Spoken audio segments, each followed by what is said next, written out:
All right, good evening, everybody, and thank you all for coming down tonight. We are live from Books and Books in Coral Gables, Florida, so a note to our internet audience watching at home. If at any time during the presentation you'd like to purchase a copy of tonight's book, you can just call the number on your screen. We'll take care of that for you. We will get it signed, and we will ship it to wherever you are in the United States free of charge. Also a note to you Books and Books fans out there, please note that we have a new location in the Carnival Tower of the Adrienne Arsht Center for the Performing Arts downtown. We have a beautiful new restaurant and bookstore there, so please visit Books and Books at the Arsht.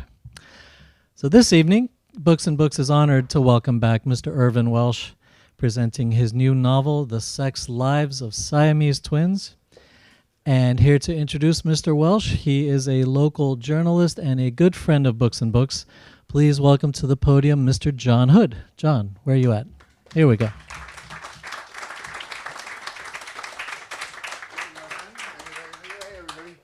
What's going on? I don't think we need this, do we? Oh wait, they're live streaming, so. Hey, welcome to Books and Books again for Irving. It's like annual, right? This guy's like a maniac with these books. I'm like, dude, can you take a break? So I was going to, I've written about him like 1,000 times this week. And I'm like, okay, well, let me look up all this stuff I've written about. Now maybe I'll use, a quote from this, a quote from that. I'll piece together a couple adjectives, maybe an adverb. And then I'm like, I can't get it printed out, all these things. It would be like a huge book. And so then I'm like, well, I'm not going to tab through our history. That would be kind of ridiculous, right? We don't tab. So I won't be telling you about like when we were on a bus and it was raining and it got stopped in the middle of MacArthur Causeway and they're filming us and it was all smoky and steamy and Irving gets a phone call from Iggy Pop. And I'm like, it was just such this like surreal thing. Or I won't be talking about when we went to someone's bar mitzvah at a burlesque joint and the entertainment was Public Enemy. But of course it was. But I will be telling you that this fucking guy writes books that will fucking blow your mind and still blows your fucking mind. And, unlike, I guess like Faulkner or like O'Connor, he wrote in this phonetic. He taught us how to read differently and he taught us how to hear fucking literature. Now, I don't know how many times you guys hear stuff or see stuff, but I can see volume and hear words when I'm reading Irving Welsh. And to me, that's fucking pretty important. To be able to just sit there with this fucking book and it's in your head, but you can, you visualize it in your head, but you hear it in your head. Who thumps like that? Who kicks like that? It's called kick ass, right? We like kick ass. And we like Irving Welsh. That's why we're here. I think it's called The Sex Lives of Siamese Twins. In fact, I know it's called that. And in fact, Irving Welsh is going to be talking about it right now. Enjoy.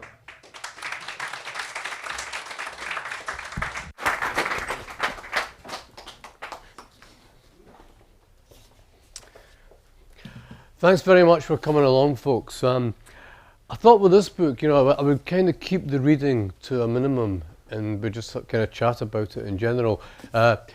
Basically because, as you can see, I'm not a kind of sort of young American woman, and both the narrators in the book are. So it makes it a little bit kind of different. It makes it a bit difficult for me to have any credibility when I'm kind of reading the passages from it, because they're just very, very, the characters outside the characters that I would normally write. So it's a bit of a departure for me.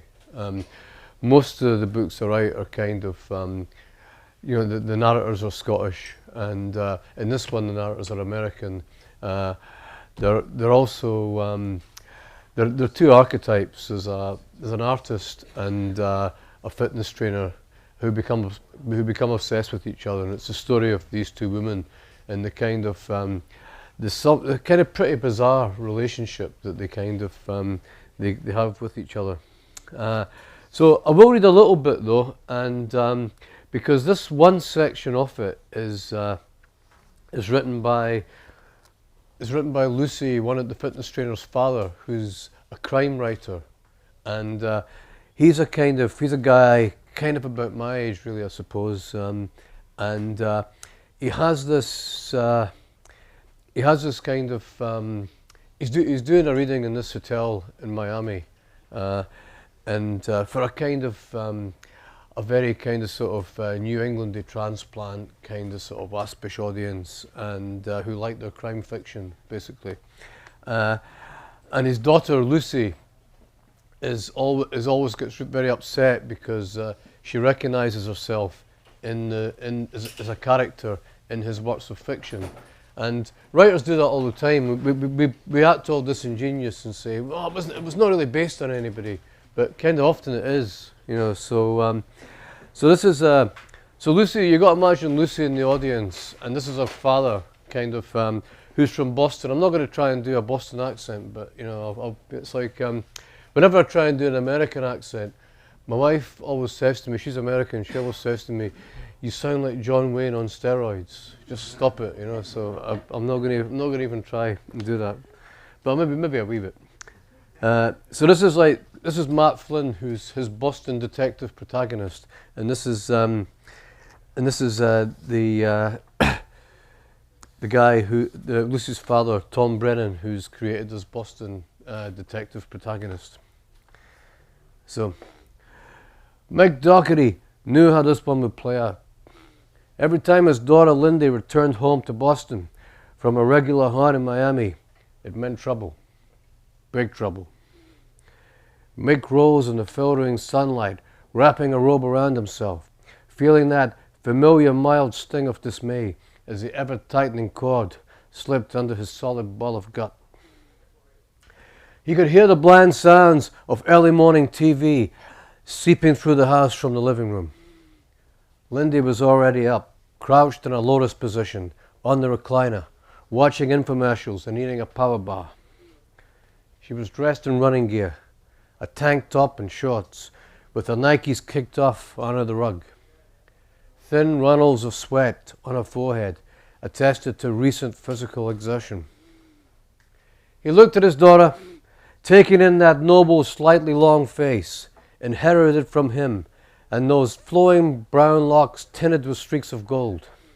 And then there were those eyes, blazing lamps which could narrow into focused slits of hate. Those came straight from a mother's arsenal. It was always so hard not to see Jenny in the girl. Right now, those eyes were set on neutral, which suited Mick. He generally avoided asking Lindy about her personal life. But she wouldn't have changed. She would be the same hardcore, demented, dyed-in-the-wool slut of old. That was such a terrible thing for a man to admit about his daughter. But the stone-cold truth was that since puberty, Lindy had seemed unable to resist the temptation of just about any suitor, male or female. She wasn't picky. Worse, she actively pursued the bulk of them in the most wanton, predatory manner. He recalled with his customary shudder the trauma of that horrific day, now so long ago but burned into his psyche so as to cast it up as vivid and stark as it were yesterday. Taking a run through the parking lot behind the strip mall, he turned the corner, coming across a crowd of youths tightly gathered around the mouth of a narrow L-shaped alley. This was a popular spot for kids to hang out, and Mick reckoned by the cheers and the charge in the air, it would be two boys having a fight. As a conscientious Boston Police Department officer, he went over to break it up. But it had been Lindy, just in the 9th grade, lying there, getting fucked by a kid who barely looked old enough to have a set of balls in his sack. Mick had stood for a second, uttering a disbelieving curse as the kids around them scattered. Then his next shout echoed across the park as he pulled the copulating pair apart like two dogs. The terrified boy fled, yanking his pants up, while Lindy did the same with her underwear, then tugged down her skirt, Mick turning away till his daughter had completed this mortifying task.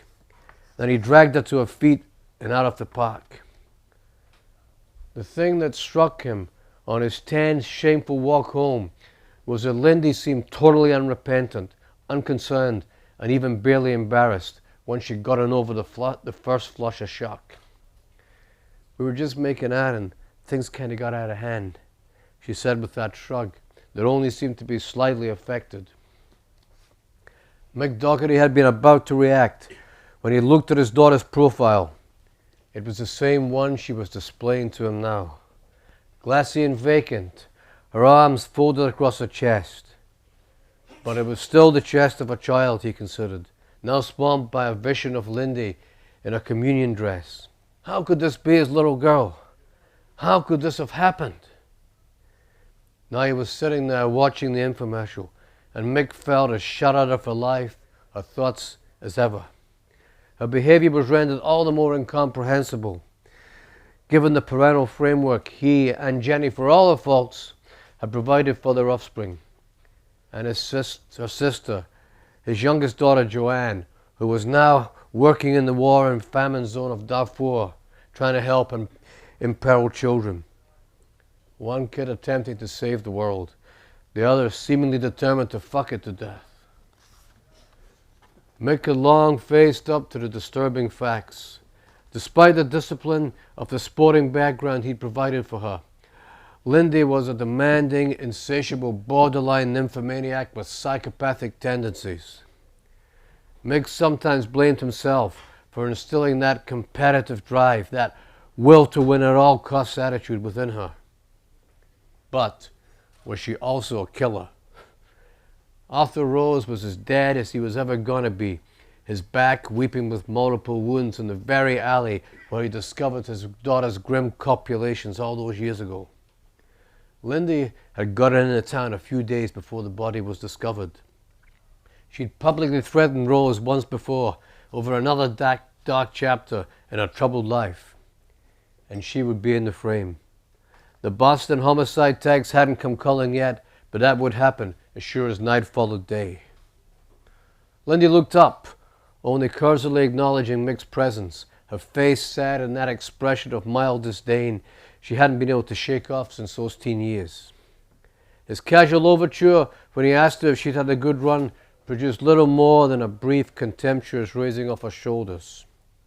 Yet, for all their estrangement, Patrick Michael Doherty couldn't believe that his older daughter was capable of cold-blooded murder. But he knew one person who could find out for sure, an old colleague of his in the BDP. It was time to call Matt Flynn.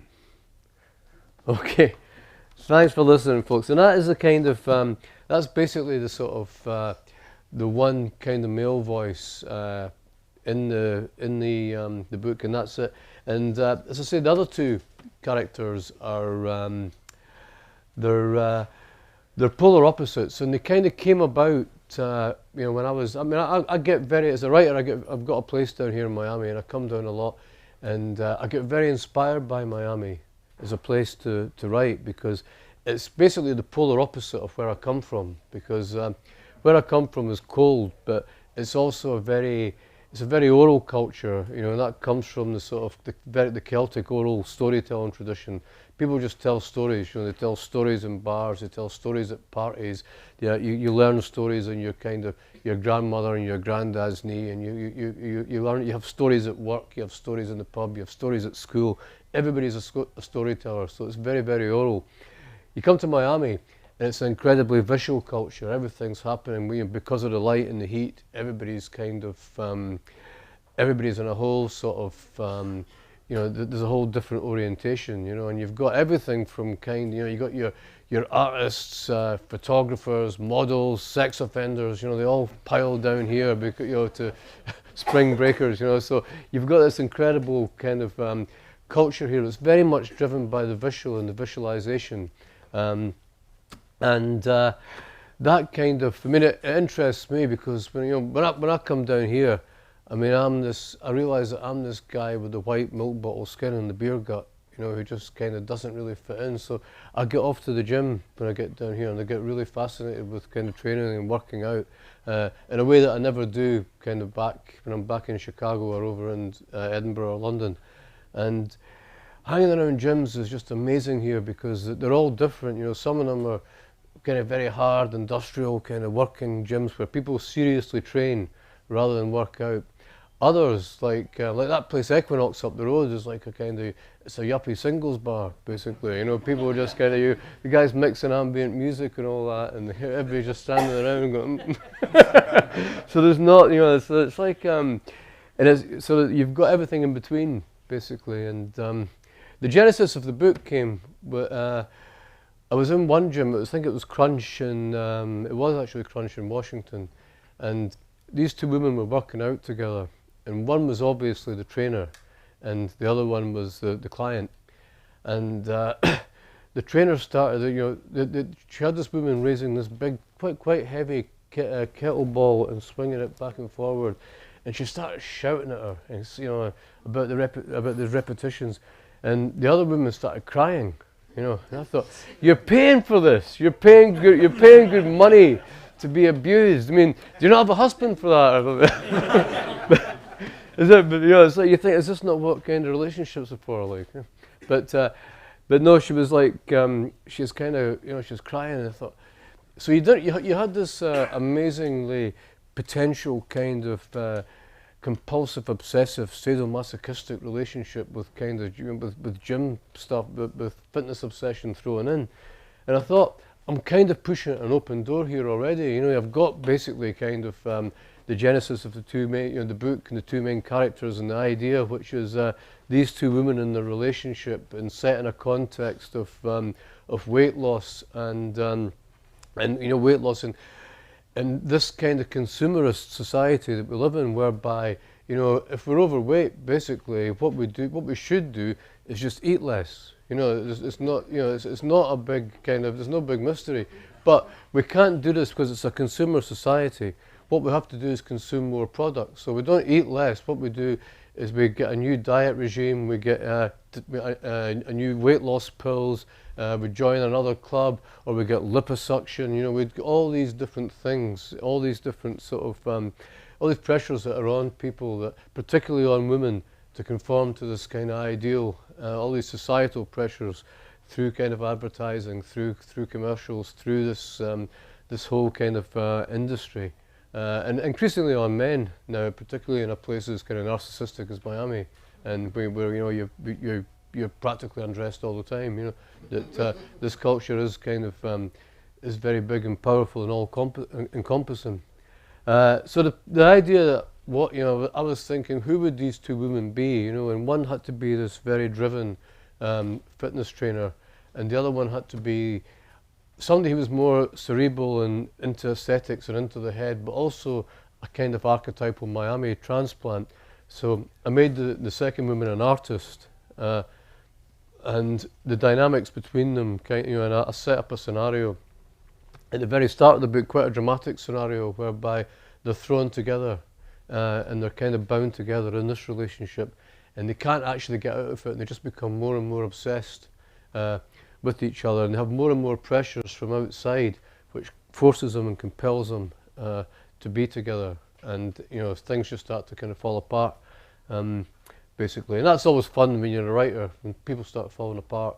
It's not fun in real life when when you've got kind of relatives and friends that fall apart. It's even worse fun when you fall apart. But in books and films, it's great because we can enjoy it without the sort of all the emotional trauma that's involved in it. So that's basically kind of where I'm at with this book. And I thought, rather than just continue to slaver on, I just thought to open it up, and if anybody wants to ask me anything about this book or writing in general, or what I'm up to, or how I go about kind of putting this kind of stuff together, just feel free. Gentleman down the front there. You said this is a totally different kind of book than you've done before. Are you only talking because it's American? Or are you talking because of the style of the writing too? I think a bit of both. I think because it's American, it's like you don't you really notice. I mean, I didn't, because I sort of live in America, and I live with Americans in the house and all that stuff. You know, that you don't really, you just get into it and you forget that people are from a kind of different place and all that, and that you're from a different place. And it's like when I go back home, or when I look at the way you start to put a book together, and you just even writing a few sentences and paragraphs, it's just so different. You know, it's like the way people express themselves is just so different. And you know, when I gave it to people to read, you know, they were saying, you know, like, you would never ever, we'd never say that, we wouldn't do that, and all that, you know. And I think the other thing you have to do as well is to, I mean, this is a kind of 28-year-old and a 32-year-old woman that's writing this, so their cultural references are completely different from mine. You know, the TV they've grown up with, the movies that they've watched, all that kind of stuff. So you have to do a lot of research to get into the head of somebody from that age and that era, but also looking at exactly what they would be into. You know, the kind of, you know, like a woman of that age that's a fitness trainer, and a woman of that age that's an artist would be into completely different things, you know. And somebody that's, they're both transplants, one's from Boston and one's from rural Minnesota, so there's all these different cultural influences that you've got to kind of get in as well, and you've got to try and your best to authenticate the worlds that they come from.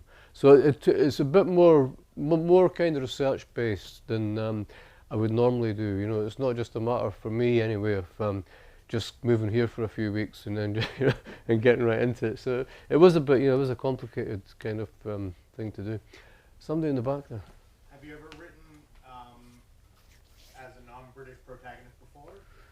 I've done short fiction before. I've done some short stories before, and kind of, the only ones I can't. I mean, the only ones I can really do. You know, if they're not British, they're going to be American or Australian because I've not got any real facility with other languages.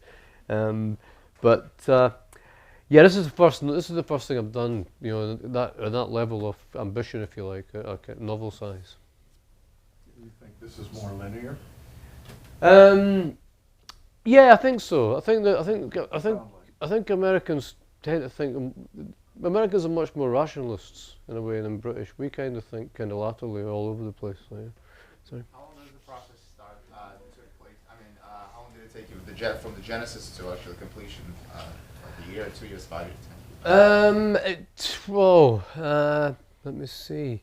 This one, I kind of worked quite extensively on it, so it probably took me maybe about 8 months, really, because you know, I wasn't really doing much else, so I kind of I really went for it with this one.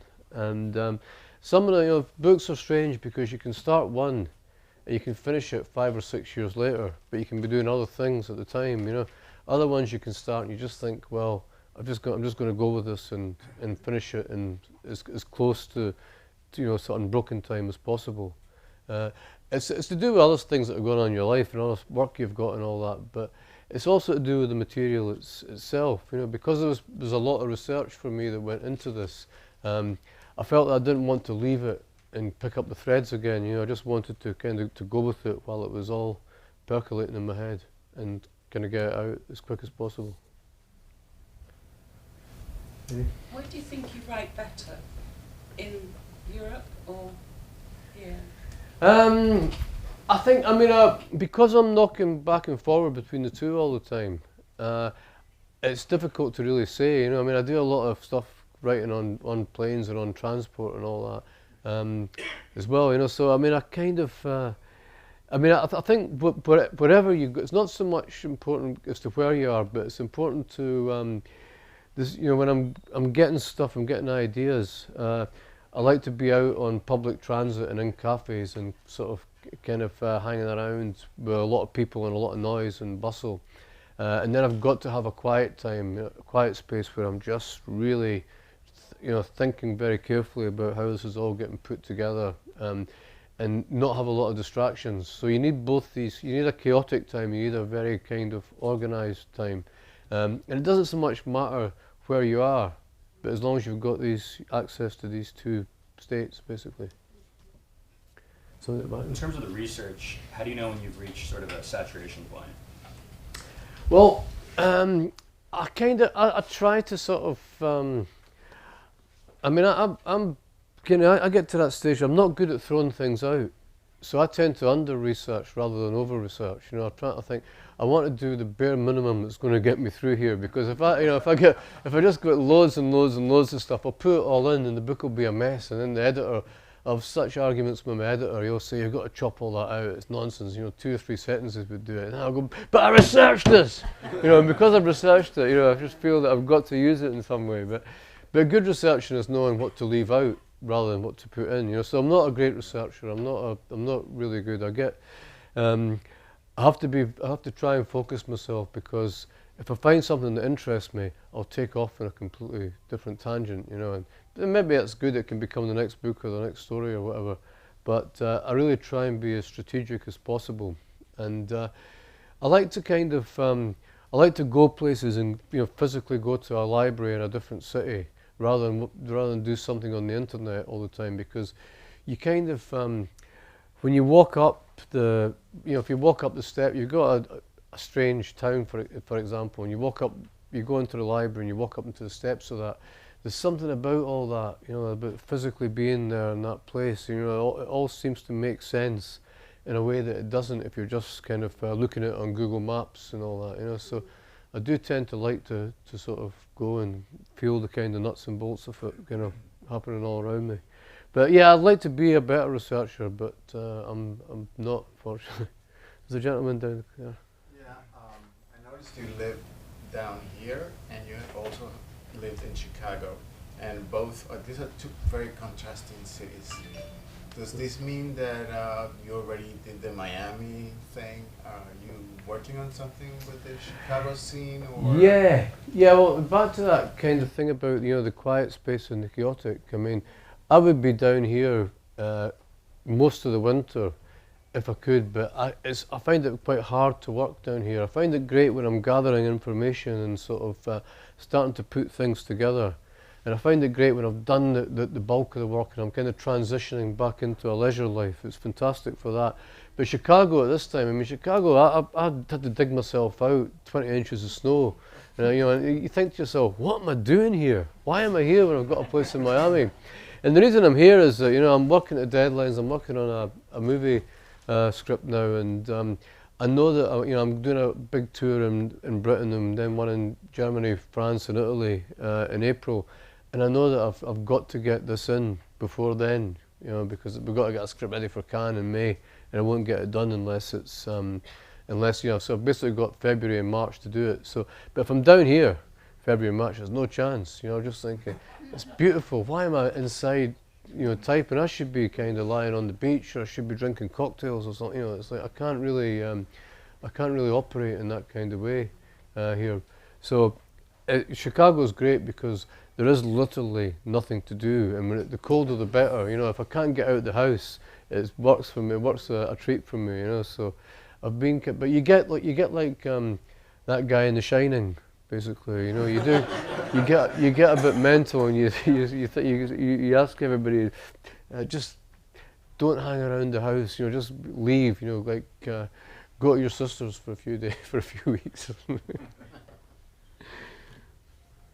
So Were you happy with the books that have turned into movies? Yeah, some of them, some of them are brilliant. Some of them are. They're all. There's something about when you get a book turned into a movie. It's a win-win. If the movie's terrible, you can say, "Oh, they've ruined my book." If the movie's brilliant, you can say, "Oh, well, they had this fantastic source material." So the glass should always be half full and all that. And I think, but you've got to respect, it's a different medium and all that. So I think it's best if you step back from it and let people get on with it. Well, I think my favourite one probably right now is Filth, which came out last year with James McAvoy. It didn't get a big release over here, which I'm a bit sad about, because to me it's not just James McAvoy's best performance, but it's one of the best performances I've seen from an actor in film. He just completely commands this, he completely is this mad character, and he commands the movie, which is very, very hard thing to do, and he keeps you engaged with a guy who's quite frankly kind of a bit not the best person you'd want to be around, but he makes you feel this love for the guy, and it's a fantastic thing. So that's fresh in my mind, and obviously, it's a great job by John Baird, the director, and by James and the rest of the cast. But obviously Trainspotting, you know, it's like we're all, you know, we're kind of working together again and all that, and you know, we've been trying to advance this for a long time, but you know, but hopefully things will start, you know, maybe start to move on a bit. I don't know, but it's always one step forward, two steps back with movies, so it gets a bit frustrating. But you know, like Danny Boyle's a fantastic visual stylist, and he had a great ensemble cast in that, so that movie did really, really well. There was another, you know, was the Acid House, which wasn't kind of supposed to be a movie. It was just a triptych of three different short films that were kind of, it was basically brought out on the back of Trainspotting to cash in shamelessly on the success of Trainspotting. And we had Ecstasy, which was kind of was in some ways I thought was a really, really good film. And the problem we had with Ecstasy was that it was cast. We had to shoot it in Canada, and we had to have a lot of Canadians, you know. So, and there's a lot of Canadians that can do really great Scottish accents because they're from the diaspora and all that. But there's a lot that can't as well, you know. And I remember that mortifying thing at the premiere. We're in Glasgow, and they had that scene with the passport control guy. It's just kind of sounded like Groundskeeper Willie. You know, and I know you guys think everybody that's Scottish sounds like Groundskeeper Willie, but to Scottish ears it doesn't. It's back to the John Wayne thing. It's like you know, it's like if we were shooting, if we had Scots doing American accents, and you were shooting a bar scene, you know, you'd have one guy come in and they go, "Give me a shot of red eye," and it's like, you know, and people would go, and then when the bartender, she serves them up and goes, "Here's your shot of red eye." Then the whole house would dissolve into laughter, and that's basically what happened with the you can get away with one Groundskeeper Willie, but when you have half a dozen of them in the movie, it just like kind of everybody's just waiting on the next one, like, you know. So that was a shame, because it was a great, you know, Ecstasy was great performances from particularly I think from Adam Sinclair, who did fantastically well at the centre of that film, and it should have kind of had a, you know, got a bigger audience, I think, than it did. But yeah, but there's no failures amongst them at all. You know, as I say, it's a great thing to be in. You know, and there's maybe about 3 or 4 that have been in the works for a while. You know, and you know, and every year you come out, it's New Year, I've got to start pushing some of these films and get them, you know, get them done. But it does take a long time. Independent filmmaking takes a long time. You know, it takes a long time to finance it, but it also takes a long time to get the script great, because an independent film, I mean, it's like if you do a studio film, you can get the money back in the weekend. You can just throw advertising at it, and even if the film's shit and word of mouth destroys it after that opening weekend, you've still got the opening weekend, and you know you're going to get your money back. An independent movie, there's so many films out there now. The script has got to be really, really hot. It's got to work. It's got to work in every scene. So it's, you know, so it really is. You can take a long time to get an independent movie script right. Sorry, I'm rambling again. Anybody else?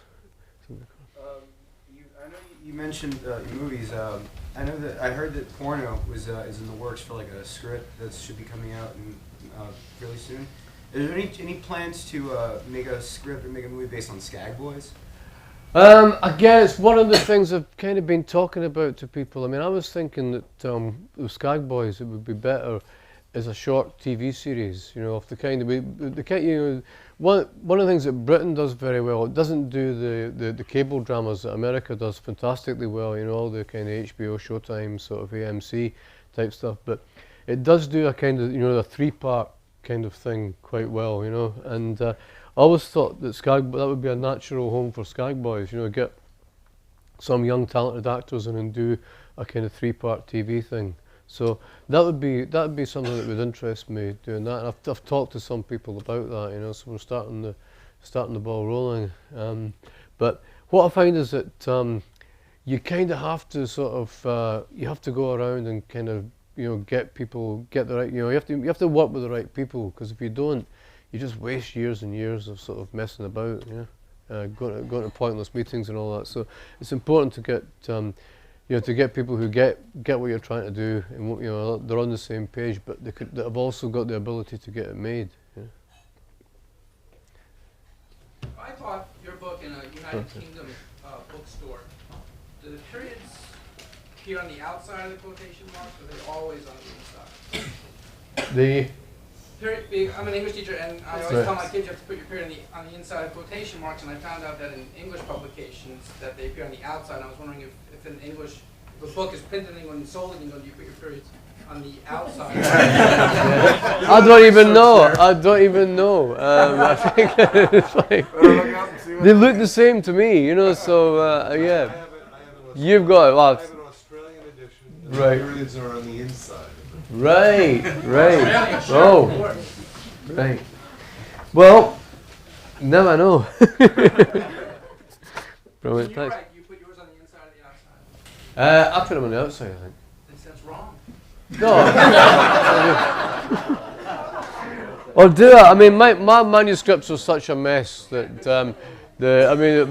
fortunately we've got a grammar task force squad and the publishers to sort all that kind of stuff out for me.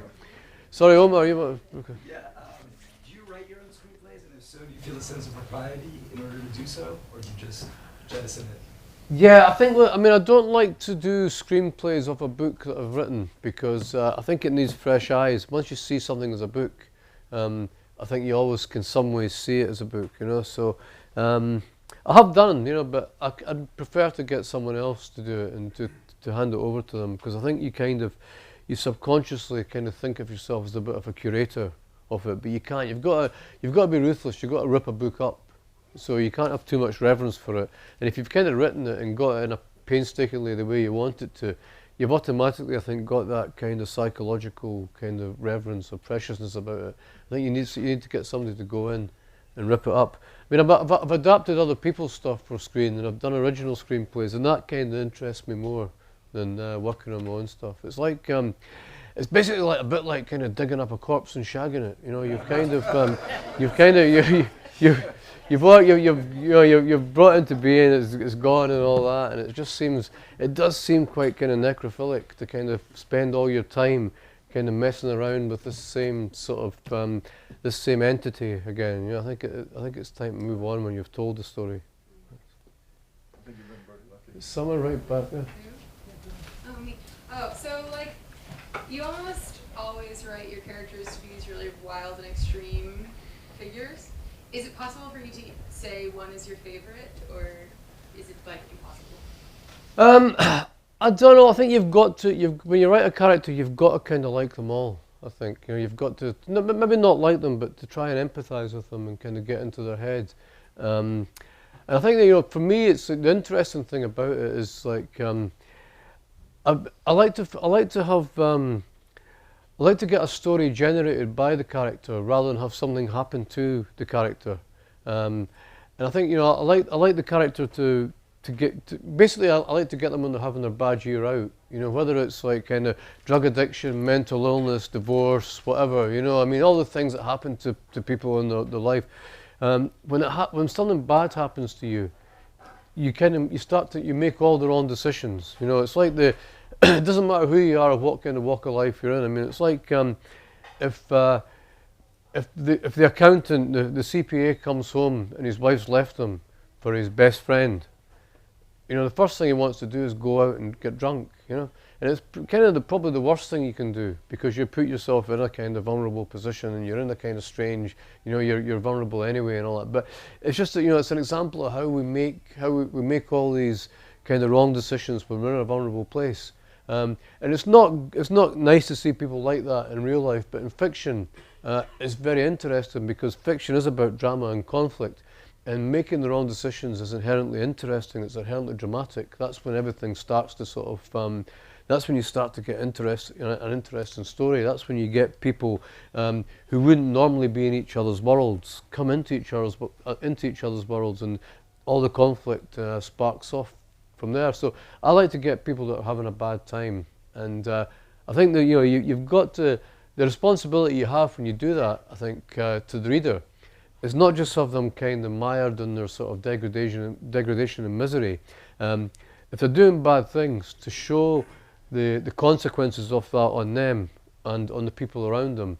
But to always have them kind of maybe stumbling in the dark but kind of groping for the light switch. To always have them kind of trying to figure a way out of the circumstances they're in, even if they fail to do it. And I think that's when we identify with people, and we can invest a bit more energy and emotion in somebody when things are going wrong for them, if we actually know that they're trying to get out of it and they're trying to sort of to reconstitute the situation to their advantage and to their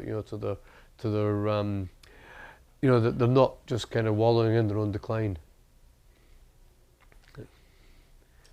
Anybody else?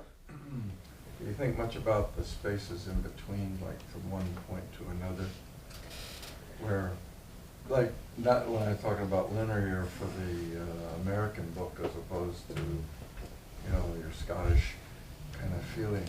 There's these really interesting voids that are, and I just wonder if you think about that.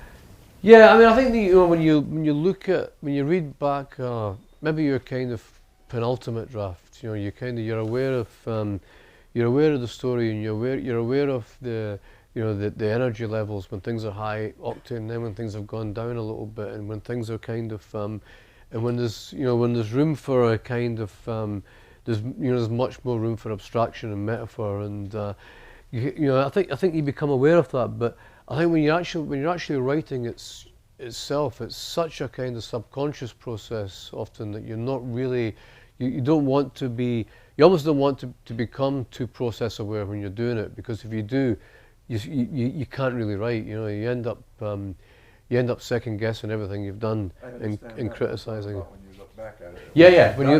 I think when you look back at it, I mean, basically, I still have that kind of that nightmare thing. It's like, fuck, what have I done? What's my mum going to say when she reads this? This is the kind of, and it's like, and if I don't have that, I feel terrible. I think the book's not a success. So I've got to have this kind of massive insecurity. What's my mother going to say when she reads this? My mum's she's in her 80s now, and she still reads all my books. And she read this one. I gave her a copy of this one to read, and she says, "What do you think of it? Be honest." And she goes, "It's all right, son. It's well written, but there's far too much lesbian sex in it." And I'm thinking, like, what, far too much and kind of not enough, And she said, and she was quite kind of antagonistic, and she said to me, she goes, "What do you know about lesbian sex anyway?" And I said, "Well, hopefully more than you." So yeah, but so I've got to get that feel that God, what's my mother going to say? What's my best friend's going to say about this? So I've got to have that. I've got to have that anxiety, to have that kind of, to have that conflict, to have that sort of, just to have that kind of thing that this is potentially embarrassing. Will people think I'm like that, basically? So this is what have I disclosed and all this kind of stuff. And again, it's like, the interesting thing about characters is you never really know what you're doing, because it's like, I mean, you always thought that when I was reading, when I did my earlier books, the characters would be more like me, that I would be more like kind of the young Renton and Trainspotting would be a sort of, but when my wife read this book, she goes, "Those two characters in this book are more like you than any other characters you've written." And that really flabbergasted me, because you think about the superficialities. You think about the two young American women fitness trainer artists. I can't be anything like them. But sometimes when you're writing a character that seems superficially not like yourself, that's when you actually do give away more of yourself. And so in some ways it doesn't really follow. I think we're kind of, writers are all a little bit like all their characters to an extent. I'm generally fascinated by male writers who can expose the female voice and do it well. How do you reach that? You were just mentioning that they're a little bit like you, but how did you become the 28 and 32-year-old? Well, I think the interesting thing about it to me is like when I see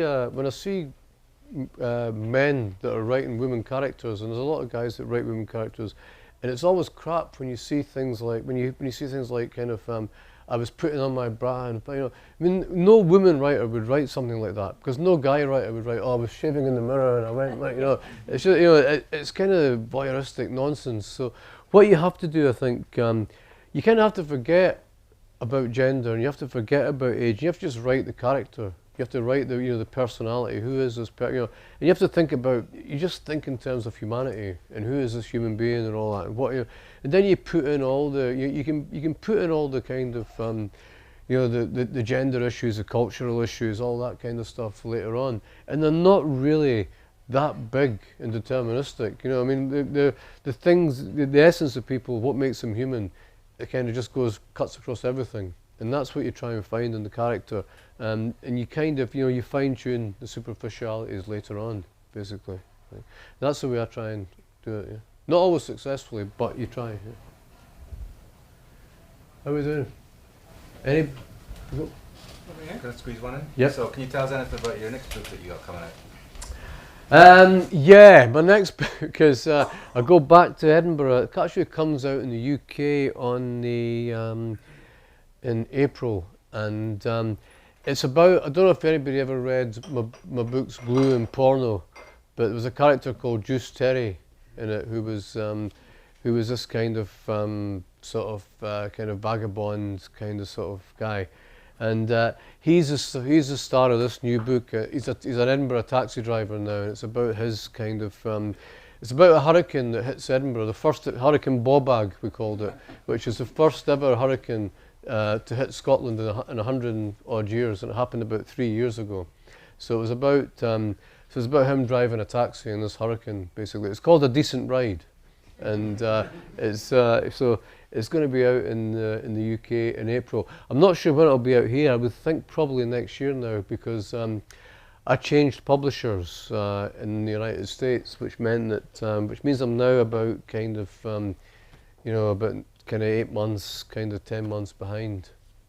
So it's unfortunate, because I used to have them out almost just about the same time, but it's not kind of happening like that now. Do you let other people read drafts of your work, or do you keep it all to yourself? Yeah, I mean, I tend to. I've got a few people that a few kind of one or two close friends and family members that I'll let have a look at it first. But usually, the first person that sees it, I think, properly is usually my editor, who's been my editor for 20 years now, and I kind of,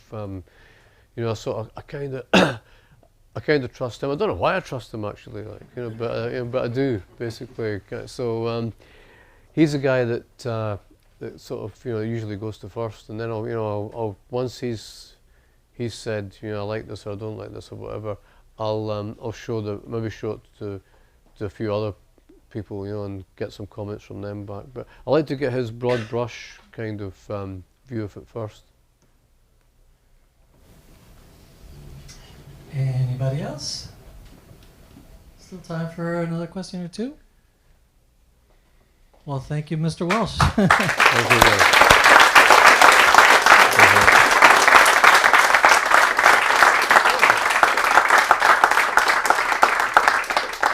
All right, folks, well, I have a couple of announcements to make before we wrap this up. First of all, so many of you came down tonight that if when you got up you folded your chair and you stacked it against the wall, that would be a big help for us in getting the room cleared out for the signing line. Second comment is a reminder to our internet audience watching at home, you still have time to call the number on the screen. We will sell you a copy of The Sex Lives of Siamese Twins. Irvine Welsh will sign that for you, and we'll ship it to wherever you are in the U.S. free of charge. Also a reminder to everyone that our live stream events are archived. So if you don't get a chance to watch it live, you could go to the Books and Books website, go to the live streaming link, and any author appearance that we've had here at the store will be saved there for you to watch at your convenience. So for those of you here in the house, we have The Sex Lives of Siamese Twins, as well as all of Irvine's previous titles for sale in the front room over there. He's going to be signing here at the table to the left of the podium. Don't forget that we have a great restaurant and bar right here at the store, so you can hang out, enjoy the rest of the evening. I want to thank our introducer, a friend of Books and Books, John Hood. And please, it's always fantastic when he's here. Give another hand to Irvine Welsh. Thanks very much. Thank you.